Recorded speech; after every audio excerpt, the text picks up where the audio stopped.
Hello guys, আসসালামু আলাইকুম। সবার কী খবর? আশা সব ভালো আছে। আজকে নতুন ভিডিও নিয়ে আসলাম ফেসবুক সাসপেন্ড রিকভারির জন্য। তো অনেকেরই ইদানিং ম্যাক্সিমাম ফেসবুক আইডিগুলো সাসপেন্ড হয়ে যাচ্ছে, মানে কোনো কারণ ছাড়াই কোনো ছাড়াই সাসপেন্ড হয়ে যাচ্ছে বা লক হয়ে যাচ্ছে। ঠিক আছে, ম্যাক্সিমাম সাসপেন্ডই হচ্ছে। তো সাসপেন্ড নিয়ে একটা ভিডিও বানালাম।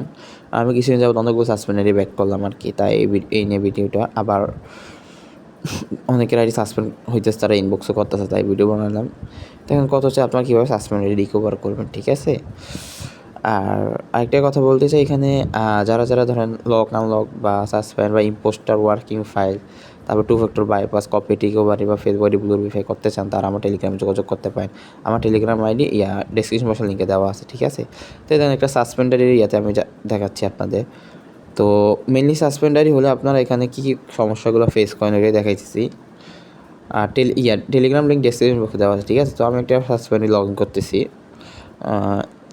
হ্যাঁ, এই যে এরকম হইলে এখানে দেখেন সাসপেন্ডেড এরকম শো করবো। ঠিক আছে, আপলোড আইডি বা টেক ইউর সেলফি সাবমিট ছিল, আপনারা কখনোই সেলফি সাবমিট দিবেন না, কারণ সেলফি সাবমিট দিলে আপনার আইডি ডিজেবল হয়ে যাওয়ার সম্ভাবনা থাকে বেশি। ঠিক আছে, ডিজেবল হয়ে যেতে পারে, তো আপনারা সেলফি সাবমিট দিবেন না। আপনারা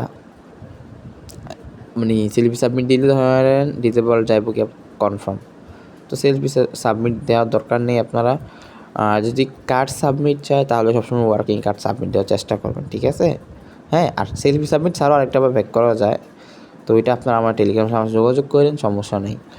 আর ওয়ার্কিং কার্ড অনেক আছে, ভোটার কার্ডের কার্ড সাবমিট দেওয়াতে বা পাসপোর্ট সাবমিট দিলে আপনার ডিজেবল হয়ে যাবে, আপনার working suspend back card submit দিতে হবে। ঠিক আছে, তো আপনি ওইরকম কার্ড আপনাকে ইয়ে করতে হবে। তো এই যে আমার টেলিগ্রাম চ্যানেল আমি সব রিকভার করে থাকি, তো যাদের সাসপেন্ড অ্যাকাউন্ট রিকভারি করতে চান তারা এখনই ইনবক্স করুন, টেলিগ্রামে ডেসক্রিপশন বক্সে লিঙ্ক দেওয়া আছে।